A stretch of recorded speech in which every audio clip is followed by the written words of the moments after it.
Dikisahkan ada seorang dokter gigi Suriah bernama Majid Naji. Setelah lulus kuliah, dia pergi ke Uni Emirat Arab untuk bekerja dan mendirikan klinik swasta. Dia menyewa sebuah klinik dan mulai membayar sewa bulanan, tetapi tak ada satupun yang datang ke kliniknya sampai uangnya pun habis. Ternyata benar, dalam waktu singkat semua uangnya pun habis. Pada saat itu, ia memikirkan untuk meminjam dari teman-temannya. Akan tetapi, tidak ada satupun yang mau meminjamkannya. Dia mulai memohon kepada pemilik kliniknya agar menunda pembayaran sewa untuk beberapa waktu. Lalu, si pemilik memberinya batas waktu. Setelah tenggat waktu yang telah disepakati berakhir, si pemilik memberitahunya bahwa mungkin dia akan membawa kasusnya ke pengadilan dan mengusirnya ke luar negeri setelah kliniknya tutup. Pada saat itu, Dr. Majid merasa bahwa dunia telah menjadi hitam di matanya. Di tengah keadaan itu, ayahnya dari Syria menghubunginya untuk menenangkannya dan mengatakan kepadanya bahwa dia membutuhkan sejumlah uang karena situasinya yang kurang stabil. Dr. Majid memasukkan tangannya ke dalam sakunya dan mengambil sisa uang terakhirnya. Lalu memberitahu ayahnya bahwa besok dia akan mengirimkan sejumlah uang. Lalu sang ayah berkata pada dirinya, "Setiap keadaan pasti ada masa sulitnya." Setelah Dr. Majid mengirim sejumlah uang ke ayahnya di Suriah, ia pergi ke pemilik rumah dan merayunya agar dapat menunda kasusnya. Akan tetapi, pemilik rumah menolak permintaannya. Maka ia menyadari sepenuhnya bahwa ia mengakhiri karirnya sebagai dokter gigi di negara itu sebelum dapat memulainya. Saat perjalanan pulang dari pemilik rumah, suster asisten kliniknya memanggilnya dan mengatakan kepadanya bahwa kliniknya sedang penuh dengan pasien baru dan memintanya untuk hadir secepatnya. Tapi ia mengira bahwa suster kliniknya hanya bercanda padanya. Ketika sang suster bersumpah bahwa ia jujur, ia bergegas menuju ke klinik dan menemukan ternyata apa yang dikatakan asisten kliniknya itu benar. Memang ada seorang laki-laki dan seluruh anggota keluarganya. Maka, ia langsung memeriksa dan merawat mereka. Lalu biaya pemeriksaan dan pengobatan mereka ternyata sama persis dengan biaya sewa klinik sebelumnya, ditambah jumlah uang yang pernah ia berikan ke ayahnya. Subhanallah. Sejak hari itu, kliniknya dipenuhi dengan pasien. Bahkan, Dr. Majid sendiri telah menjadi dokter terbesar di negeri Arab dan juga mempunyai program tetap di saluran televisi Arab, bahkan menjadi dokter pribadi bagi banyak selebriti di negeri Arab. Maka benarlah sabda Rasulullah Shallallahu Alaihi Wasallam, barang siapa yang ingin dilapangkan rezekinya dan dipanjangkan umurnya, maka sambunglah silaturahmi. Muttafaq alaihi.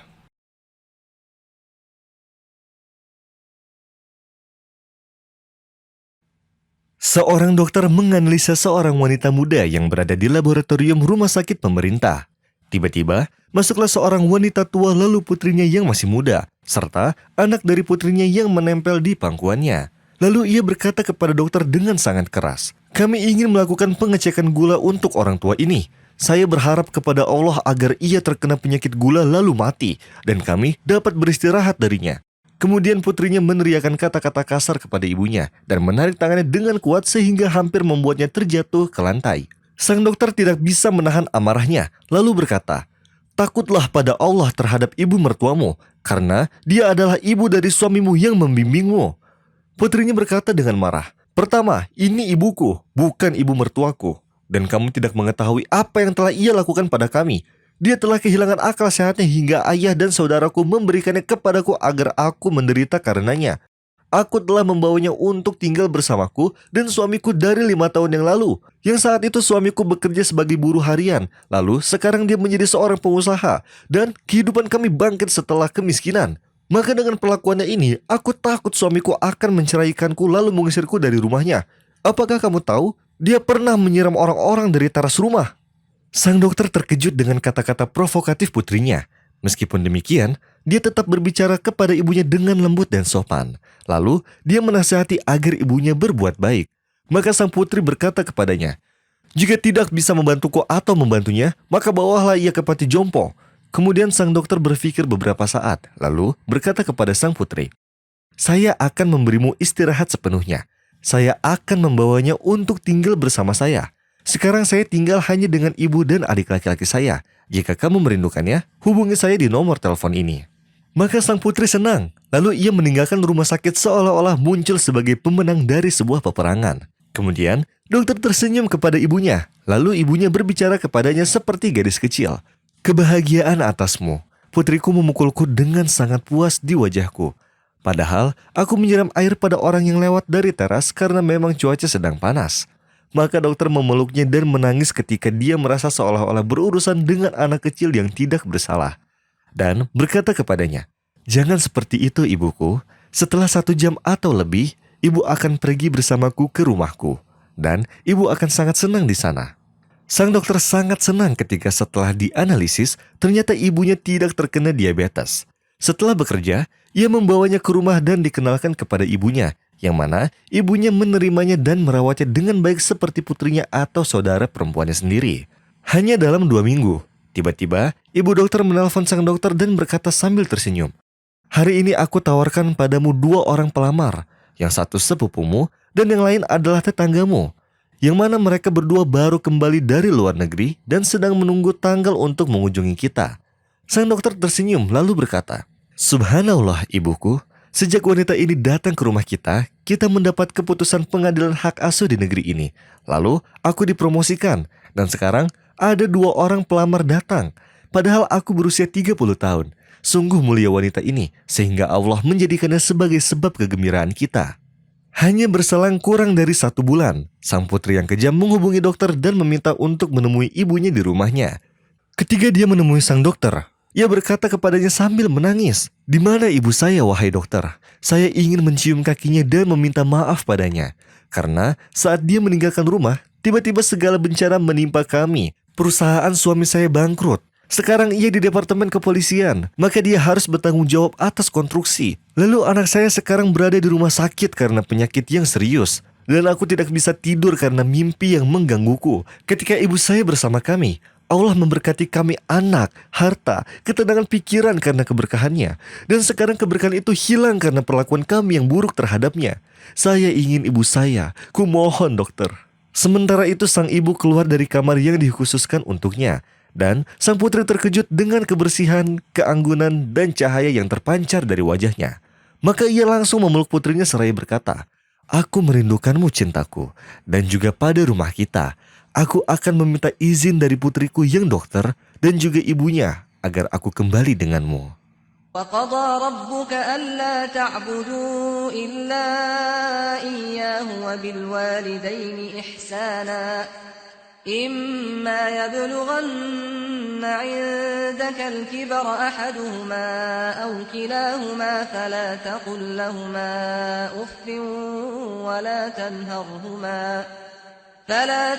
لهما أف ولا تنهرهما وقل لهما قولا كريما واخفض لهما جناح الذل من الرحمة وقل رب ارحمهما كما ربياني صغيرا. Dikisahkan, seorang gadis soleha dan berakhlak mulia, rajin sholat, menghafal Quran, dan berusaha sebisa mungkin agar dia mendapat ridho dari Sang Pencipta. Dia selalu pergi ke masjid setiap hari untuk sholat maghrib, dan setelah maghrib, dia mengajar tahfiz Quran untuk anak-anak sampai azan Isya. Wanita ini terpukau dengan tetangganya seorang pemuda soleh yang dia lihat tidak pernah ketinggalan sholat wajib di masjid. Dia selalu merasa bahagia ketika keluarganya membicarakan tentang akhlak dan keteguhan pemuda ini.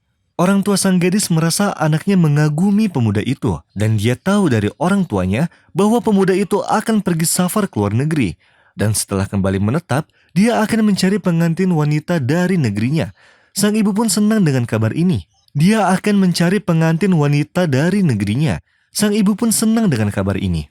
Pada malam sebelum keberangkatannya setelah maghrib, sang ibu memintanya agar pergi bersamanya untuk berpamitan dengan pemuda itu. Dia berpikir untuk memperlihatkan anaknya agar dijadikan istrinya nanti. Akan tetapi karena malu, gadis ini tidak mau bertemu dengan pemuda itu seperti yang ibunya sepakati. Gadis itu berkata, "Aku tidak bisa meninggalkan pelajaran tahfiz ini untuk berpamitan dengan tetangga kita atau melihatnya seperti yang kau pikirkan." Pemuda itu melakukan perjalanan ke Belanda, dan setelah 6 bulan, dia memutuskan untuk mencari istri meskipun kondisinya sedang sulit. Akan tetapi, kepercayaannya pada Allah dan keyakinannya pada perkataan Nabi, ada 3 yang berhak mendapatkan pertolongan Allah: mujahid di jalan Allah, pekerja yang ingin bekerja, dan pernikahan yang ingin kesucian, membuat pemuda itu yakin untuk menikah. Dia menyerahkan kepentingan ini ke orang tuanya dan mengatakan pada ibunya agar memulai dari yang terdekat terlebih dahulu. Yang dia maksud adalah tetangganya karena kekagumannya atas keteguhan dan akhlaknya. Akan tetapi, ibunya mengira bahwa dia berpesan untuk mencari salah satu dari kerabatnya. Maka ibunya safar ke salah satu kota keponakannya untuk melamarkannya dengan anaknya. Dan saat dikatakan bahwa anaknya tinggal dan bekerja di luar negeri, dia pun setuju. Lalu datang dan duduk di samping ibunya. Saat ibunya bertanya, saat sudah menikah nanti, apakah kamu siap tinggal bersamanya di Uganda? Berubahlah ekspresi gadis itu dan marah, lalu berkata, Uganda? Itu mustahil. Sang ibu kembali ke kotanya dalam keadaan sedih dan hancur menangis. Saat dia sampai dekat rumahnya, dia bertemu tetangganya di jalan. Lalu dia merangkul dan menanyakan sebab kesedihannya.